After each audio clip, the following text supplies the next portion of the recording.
Hello students, आज का हमारा टॉपिक एटॉमिक स्ट्रक्चर में कुछ इम्पोर्टेंट क्वेश्चन हैं जो आपके आईआईटी मेंस में और नीट एग्जाम में पूछे जा चुके हैं। उसमें से पहला क्वेश्चन आपका है, if the shortest wavelength of hydrogen atom is Lyman series is lambda. यहाँ पर शॉर्टेस्ट वेवलेंथ जो है हाइड्रोजन एटम की लाइवन सीरीज में दी गई है लैम्डा। ओके, और आपको longest wavelength in Balmer series of helium plus ion is calculate करना है। यानी आपको कैलकुलेट करना है लॉन्गेस्ट वेवलेंथ बाल्मर सीरीज और हीलियम प्लस आयन की कैलकुलेट करना है।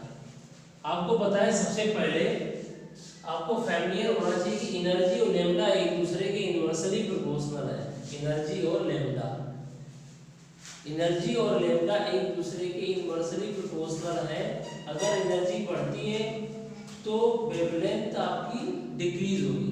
ओके, जैसे मैंने बोला शॉर्टेस्ट वेवलेंथ, शॉर्टेस्ट वेवलेंथ का मतलब है हायर एनर्जी, और लॉन्गेस्ट वेवलेंथ का मतलब है लॉन्गेस्ट वेवलेंथ होगी तो उसकी एनर्जी कम होगी, और शॉर्टेस्ट मतलब वेवलेंथ होगी तो उसकी एनर्जी ज़्यादा होगी।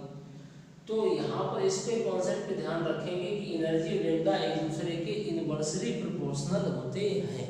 ओके, तो यहाँ पर लाइवन सीरीज का मतलब क्या होता है बेटा? देखिए, लाइवन सीरीज, बाल्मर सीरीज पास्चर आपने पढ़े हैं, तो ये हाइड्रोजन स्पेक्ट्रम में होते हैं। तो लाइवन सीरीज का मतलब हो गया कि N1 का मान 1 हो गया। Okay, Lyman series. तो शॉर्टेस्ट वेवलेंथ का मतलब हो गया कि वेवलेंथ कम, एनर्जी ज़्यादा। तो इसका मतलब इलेक्ट्रॉन कहाँ जा रहा है? N1 माने लाइवन हो गया। लाइवन सीरीज का मतलब N1 बराबर 1 हो गया। वहाँ से इलेक्ट्रॉन निकालना है, और इलेक्ट्रॉन निकालना है, या इलेक्ट्रॉन एक्साइट होकर ऊपर से नीचे आता है, ट्रांजिशन होता है। तो इसका मतलब N2 कौन सा होगा? शॉर्टेस्ट वेवलेंथ का मतलब हो गया ज़्यादा एनर्जी, कम वेवलेंथ ज़्यादा एनर्जी। तो ज़्यादा एनर्जी का मतलब हो गया कि इलेक्ट्रॉन को इनफाइनाइट से आ रहा है। कहाँ से आ रहा है? इनफाइनाइट से आ रहा है। कहाँ पर आ रहा है? N1 बराबर 1 में आ रहा है। यानी ऊपर से इनफाइनाइट से आ रहा है, और कहाँ पे आ रहा है? N1 बराबर 1 माने लाइवन में। तभी तो एनर्जी का गैप ज़्यादा है। तो ज़्यादा एनर्जी, वेवलेंथ कम। ओके, यानी इलेक्ट्रॉन, तुम्हें आयनाइजेशन एनर्जी पढ़ी है आपने? आयनाइजेशन एनर्जी का मतलब होता है इलेक्ट्रॉन निकालना। अगर लाइवन से इलेक्ट्रॉन निकालेंगे, लाइवन क्या होता है? न्यूक्लियस के बाद जो फर्स्ट ऑर्बिट होती है उसे लाइवन कहते हैं। उससे इलेक्ट्रॉन निकाल करके अगर इनफाइनाइट तक ले जाओ उसे एकदम, तो एनर्जी ज़्यादा चाहिए, और ज़्यादा एनर्जी का मतलब वेवलेंथ कम, शॉर्टेस्ट वेवलेंथ। तो वो लैम्डा दी गई है, और लॉन्गेस्ट वेवलेंथ निकालनी है। तो यहाँ से अगर आप ध्यान से समझें, ये फार्मूला होता है रेडबर्ग इक्वेशन का, 1/λ बराबर Rydberg constant Z² atomic number, और 1/N1² माइनस 1/N2²। तो बच्चों N1 कितना हो गया यहाँ पर? 1, और N2 कितना हो गया? इनफाइनाइट। इनफाइनाइट का मतलब क्या हो गया? यानी हमारा N2 इनफाइनाइट से N1 बराबर में आ रहा, तो एनर्जी का गैप ज़्यादा है। जब एनर्जी का गैप ज़्यादा है तो वेवलेंथ कम होगी। ये वेवलेंथ, शॉर्टेस्ट वेवलेंथ निकल के आ गई 1/λ बराबर RH। 1/λ बराबर RH निकल के आ गई।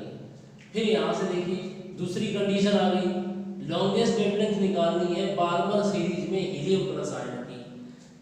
तो 1/, ये हमने लैम्डा 1 मान लिया, RH Z²। अब यहाँ पर देखिए लॉन्गेस्ट वेवलेंथ का मतलब होता है वेवलेंथ ज़्यादा, एनर्जी कम। तो एनर्जी कम, बाल्मर सीरीज का मतलब बच्चों N1 का मान हो गया आपका 2, लाइवन बाल्मर। N1 2 हो गया, और N2 कौन सा हो गया? N2 आपका हो गया यहाँ पर 3। यहाँ पर लाइन बात दी गई, बाल्मर लाइवन बाल्मर। तो N1 हो गया तुम्हारा कितना? N1 हो गया 2, और 2 और 3 क्यों लिया हमने? 3 से इलेक्ट्रॉन 2 में आ रहा है, तो एनर्जी कम चाहिए। 3 से 2 में ट्रांजिशन होगा, एनर्जी कम चाहिए, तो वेवलेंथ ज़्यादा। तो लॉन्गेस्ट वेवलेंथ निकल आई। तो N1 मान 2 हो गया, N2 का मान यहाँ पर देखिए 3 हो गया। इस तरीके से सॉल्व कर लिया मैंने, तो 1/λ1 बराबर निकल के आ गया तुम्हारा 20/36 RH। और इससे सॉल्व करेंगे, लेमडा 1 निकालेंगे 36/20 RH। और जैसा कि हमने पढ़ा है कि 1/λ, सॉरी यहाँ पर RH लिखा है, RH 1/λ बराबर RH होता है, तो RH की जगह लिख देंगे 1/λ, सॉल्व कर लेंगे, λ 1 बराबर निकल के आएगा 9/5 लैम्डा। इसमें कौन सा ऑप्शन सही है? पहला ऑप्शन सही है। ओके, इस तरीके से हम सॉल्व करेंगे। अब बात करते हैं सेकंड क्वेश्चन की।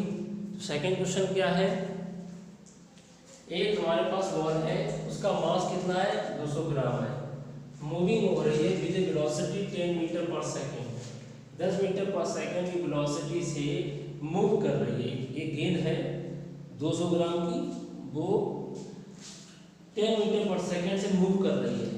If the error in measurement, अगर एक्यूरेसी इन मेजरमेंट अगर लिखा होता, एक्यूरेसी या एरर इन मेजरमेंट बात देखी है, वेलोसिटी में एरर ऑफ मेजरमेंट दिए रखा है 0.1% ऑफ अनसर्टेनिटी, अनिश्चितता, uncertainty in its position is. अगर यहाँ पर अनसर्टेनिटी दी गई है 0.1% वेलोसिटी में मेजरमेंट में, तो यहाँ पर निकालना है कि अनसर्टेनिटी इन पोजीशन निकालिए। आपने पढ़ा होगा हाइजेनबर्ग अनसर्टेनिटी प्रिंसिपल। तो हाइजेनबर्ग अनसर्टेनिटी प्रिंसिपल क्या होता है? फार्मूला पता है, delta x into delta b बराबर h/4πm। आपको निकालना है डेल्टा एक्स, डेल्टा बी यहाँ पर नीचे देंगे, और डेल्टा बी देखिए मास दिया गया, बी वेलोसिटी दी गई, एरर ऑफ मेजरमेंट ये आपके सामने दे रखा है। वेलोसिटी है 10 मीटर पर सेकंड का 0.1% निकालो, 0.1 आ गया। बेटा ये वैल्यू आप पुट कर दीजिए, जब ये सब वैल्यू आप पुट कर देंगे तो सॉल्व होके आंसर आ जाएगा आपका डी। ओके, मीटर में। तो ये निकल के आ गया अनसर्टेनिटी इन पोजीशन। ये हाइजेनबर्ग का एक फार्मूला है अनसर्टेनिटी प्रिंसिपल, उस पर बेस्ड है। ये होता है अनसर्टेनिटी इन पोजीशन, ये होता है अनसर्टेनिटी इन वेलोसिटी।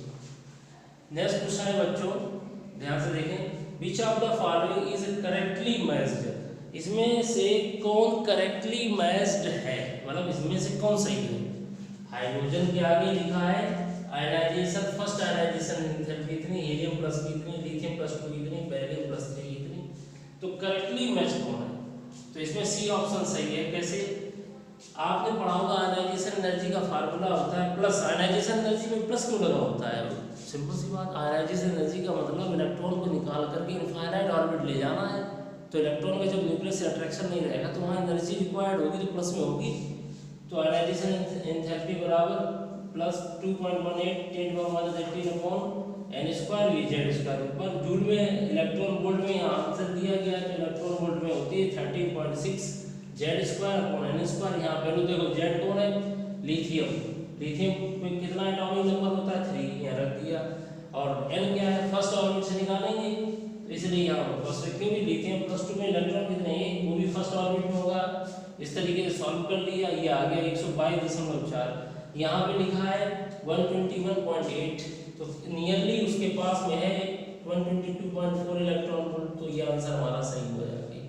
अब बेरिलियम प्लस 3 का सॉल्व करना, इसका आंसर आएगा 217.6 इलेक्ट्रॉन वोल्ट। लगभग ये भी करीब है, ये भी सही होना चाहिए, लेकिन इसमें थोड़ा पास में है, रिजल्ट के पास में है, इसलिए आंसर हमारा लिथियम प्लस 2 हो जाएगी, Li+2। तो आपको क्या करना है, जब भी आपसे आयनाइजेशन एनर्जी का फार्मूला पूछा जाए तो आप तुरंत करें, तुरंत आप इस फार्मूले को याद करिए। एटॉमिक नंबर यहाँ रखना है, नीचे रखना ऑर्बिट, यानी यहाँ पर क्या है? फर्स्ट आयनाइजेशन एंथैल्पी निकालना है, तो n का वैल्यू 1 रखना है। तो डायरेक्टली आप फार्मूला ये रखो, बस ये याद रखिए। जूल में ये रखिए याद, इलेक्ट्रॉन वोल्ट में, तो आयनाइजेशन एनर्जी बराबर 13.6 z square upon n square electron volt. Okay, इसमें वैल्यू रख करके किसकी रखनी है? एटॉमिक नंबर की, ऑर्बिट की संख्या रखनी है, कैलकुलेट करके निकल आएगी। ओके, तो बच्चों ये 3 इंपॉर्टेंट क्वेश्चन थे जो एटॉमिक स्ट्रक्चर पर बेस्ड थे, जो कि आपके नीट में और IIT मेन एग्जाम में पूछे जा चुके हैं।